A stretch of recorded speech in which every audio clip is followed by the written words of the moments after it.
Sei terrorizzato a cucire la maglina? Vuoi imparare delle tecniche di cucito a cucire al meglio e con risultati eccellenti la maglina? E allora sei sul video giusto.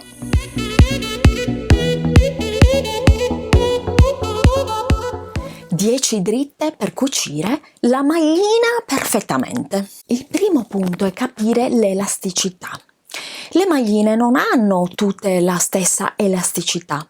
Ci sono alcune magline che hanno una doppia elasticità e altre magline che hanno una quattro tipi di elasticità diverse.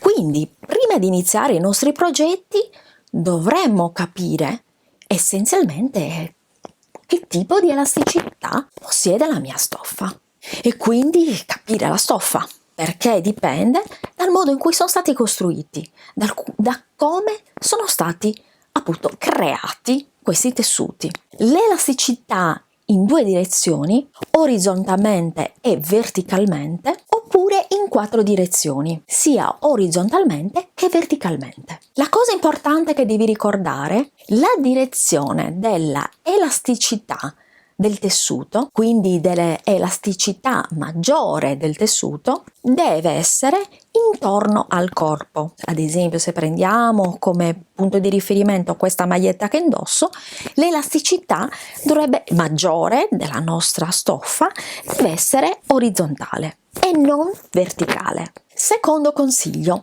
utilizzare gli spilli corretti. Ti ho fatto un video sugli spilli, sulle loro proprietà, quali sono, quanti sono e come devono essere utilizzati a seconda del tessuto.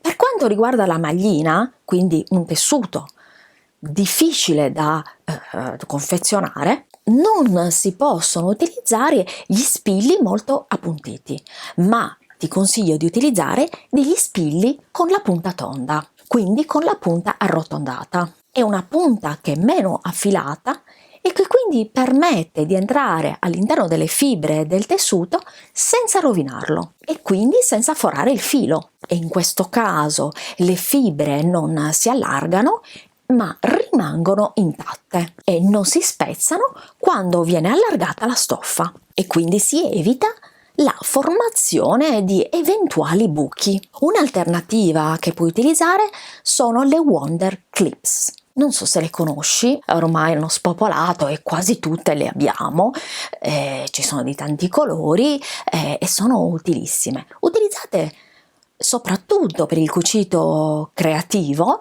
ma io ti consiglio di utilizzarlo anche per il cucito sartoriale. Appunto in questo caso in cui stiamo lavorando un tessuto così difficile come la maglina. Sono delle mollette di plastica che permettono di bloccare i due tessuti senza bucare lo stesso. Sono utili se non vuoi rovinare la stoffa nei suoi bordi, però ricorda che li puoi utilizzare solo nei bordi del tessuto e non all'interno ovviamente del tessuto. Quindi non nel centro, nella parte centrale del tuo pezzo di tessuto. Usare l'ago corretto. Molto importante sono gli aghi per la macchina per cucire. Anche di questi ti ho fatto un video dove ti ho parlato appunto delle loro proprietà e guardati il video se non l'hai ancora visto. In questo caso, avendo a che fare con un tessuto così difficile come la maglina, un ago che non è corretto sarebbe quello che utilizzi normalmente, quindi un ago universale. Ecco, questo non andrebbe bene perché è un ago troppo appuntito e rischierebbe di rovinare la stoffa. Quindi, quali aghi puoi utilizzare? Gli aghi stretch oppure l'ago gemello. Anche sul lago gemello ti ho fatto un video a parte, ti lascio tutti questi video se ancora non sei andato a vederli perché ti possono essere utili per conoscere questa tipologia di aghi. Quindi io ho dedicato un video a parte solamente per parlarti del lago gemello. Usare il filo corretto. L'utilizzo del filo giusto è fondamentale. Anche in questo caso ti ho fatto un video dove Ti ho spiegato tutte le tipologie di filati, a cosa servono, quali devi utilizzare a seconda del lavoro e quindi del tessuto che devi lavorare. Essendo la maglina un tessuto particolarmente elasticizzato, se tu usi un filo che non è elasticizzato, non ha una proprietà di espandersi, cosa succede? Succederà che alla prima occasione in cui indosserai quel capo, il filo si spezzerà. Quindi quale filo possiamo usare? Io uso il filo in poliestere. Il filo in poliestere è un filo che ha una elasticità maggiore rispetto a quella del filo in cotone e quindi ti permetterà di evitare che il filo si spezzi. Un filo che io utilizzo e sono i fili che io prediligo in assoluto sono i fili della Gutermann.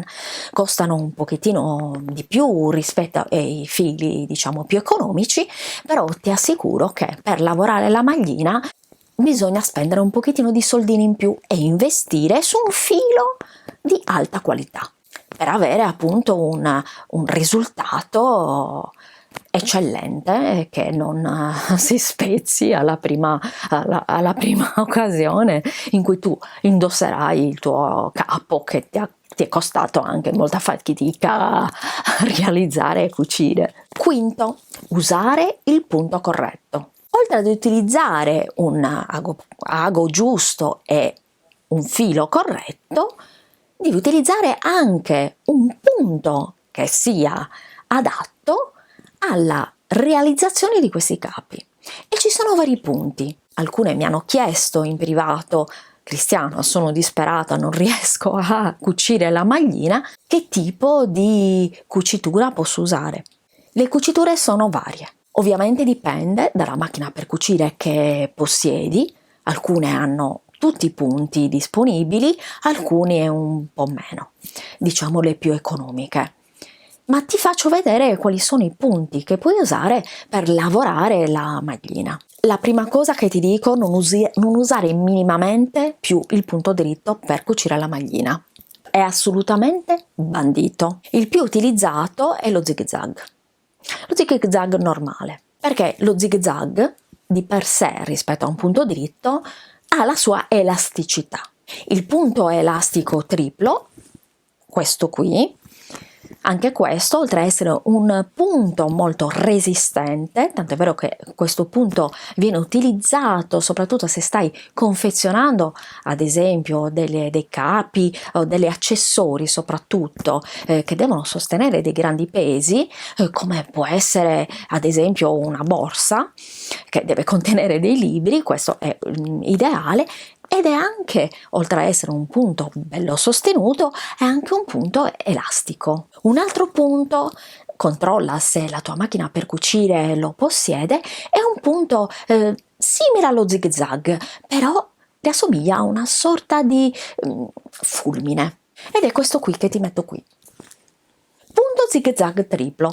Io ti dico la verità, questo è un punto che io utilizzo tantissimo perché lo ritengo un punto anche molto carino e decorativo ed è un punto zig zag triplo. In pratica la macchina esegue un punto zig zag non in questo modo ma in questo modo, quindi a step, quindi fa 1 2 3 1 2 3 1 2 3 ed è un punto elastico. Lo utilizzo spesso. Sai quando? Quando voglio fare delle applicazioni, per esempio in ecopelle. Siccome l'ecopelle è un tessuto difficile da realizzare e anche un po' rimane elastico, io utilizzo questo punto e utilizzando questo punto nel tempo, facendo le prove, mi sono resa conto che il tessuto rimane piatto. Cosa più difficile se utilizzo un punto per esempio dritto che può creare delle bolle, può creare una cucitura che non è lineare, che magari ha dei punti più lunghi, punti più corti. Con questo stai tranquillo che ti troverai benissimo e tra l'altro anche un punto decorativo. Un'altra opzione è quello di usare l'ago gemello. Ti ripeto, ho fatto un video dove ti ho parlato in maniera dettagliata di questo tipo di ago e comunque di ago e di modalità, diciamo, di punto. E in questo caso cosa farà l'ago gemello? Permetterà di realizzare una doppia cucitura nella parte superiore del tessuto e una cucitura a zig zag nella parte inferiore. È un punto che viene utilizzato spesso per rifinire gli orli, per esempio delle maglie, delle maniche, anche se ti dico la verità non è tantissimo resistente. L'ideale in questo caso, se vuoi rifinire la maglina, per esempio rifinire un orlo, rifinire in questo modo una manica, l'ideale sarebbe quello di possedere una macchina ulteriore, che però costa un pochino, ed è la macchina del punto copertura che io posseggo, anche se ti dico la verità non mi funziona molto bene e devo portarla in assistenza, ma questo è un altro discorso.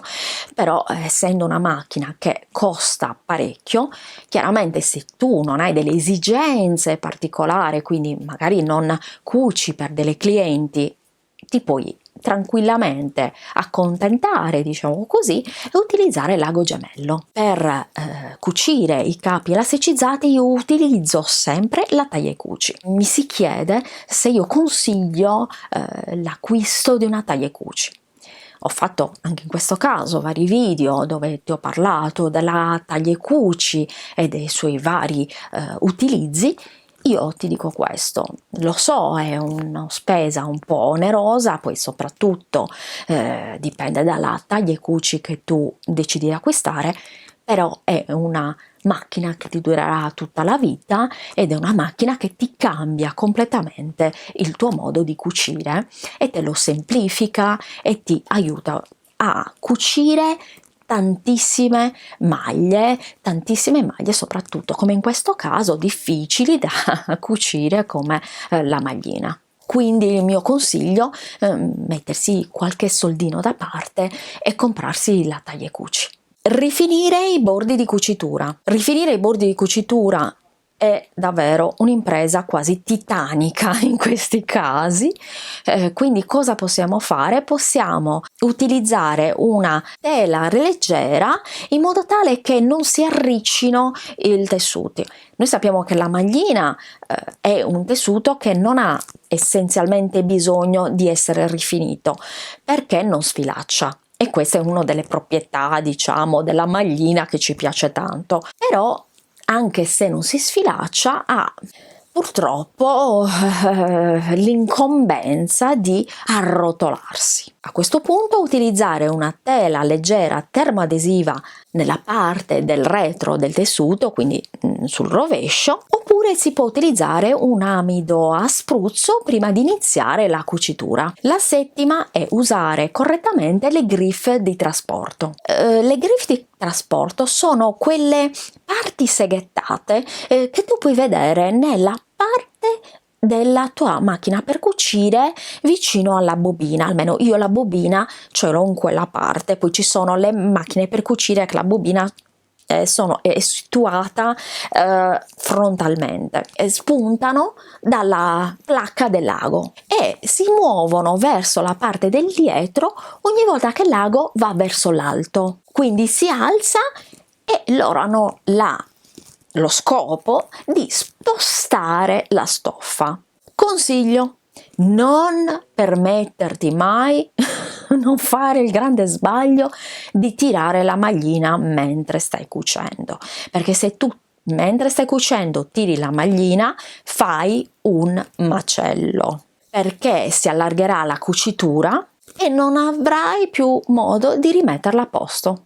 Altra incombenza è che la maglina potrebbe essere tirata verso l'interno delle griffe di trasporto, quindi creando una palla di tessuto e quindi la macchina per cucire non riuscirà ad andare avanti, quindi si fermerà il tutto. Per evitare questo puoi iniziare a cucire a qualche centimetro dal bordo, eseguire un punto indietro e poi andare avanti e continuare a cucire normalmente. Ottavo consiglio: puoi utilizzare il piedino a doppio trasporto. È un piedino speciale che presenta delle griffe anche nella parte superiore, quindi non abbiamo solo le griffe nella parte inferiore della nostra macchina per cucire, che ce le hanno tutte, ma questo tipo di piedino avrà le griffe anche nella parte superiore, quindi ci saranno sia nella parte superiore che nella parte inferiore, e questo permette di cucire i tessuti scivolosi e elasticizzati in maniera più uniforme e con più facilità. Nono consiglio: utilizzare la carta velina. La carta velina in questi casi ci viene veramente in aiuto. Perché? Tu devi fare così: puoi posizionare la carta velina tra il tessuto, quindi sopra il tessuto e poi il piedino, oppure la carta velina la puoi mettere al di sotto del tessuto, quindi abbiamo il piedino, la stoffa e la carta velina. Questo metodo serve appunto per far sì che questa carta velina serva come stabilizzatore, rendendo quindi la stoffa più facile da cucire. Appena hai finito di cucirlo, puoi semplicemente togliere la carta velina, perché è molto leggera e quindi non ti creerà problemi nel tuo lavoro. Decimo consiglio: usare il ferro da stiro. Lo so, il ferro da stiro, come ti ho detto tante volte, è il ruffiano del sarto. Il ferro da stiro ci risolve tanti di quei problemi del cucito, che è il nostro alleato numero uno, più anche della macchina per cucire. Utilizzare un ferro da stiro a vapore, infatti, cosa permette? Permette di appiattire tutte le cuciture che sono arricciate, perché molto spesso ti potrà capitare che, anche se utilizzi tutte le tecniche che ti ho insegnato, potrebbe, risultare un po' arricciata la stoffa. Quindi utilizzare il vapore fa sì che la stoffa si appiattisca. Spero che questo video ti sia stato utile, e allora mi regali un bel like e mi lasci un commentino, che mi fa sempre tanto piacere, se hai tempo e voglia. E ricordati che i commenti mi rendono sempre tanto felice. Iscriviti al canale se ti fa piacere, se sei la prima volta che capiti nel mio canale. Io adesso ti saluto mandandoti un bacione enorme, buon cucito terapia, e ci vediamo al prossimo video. Ciao!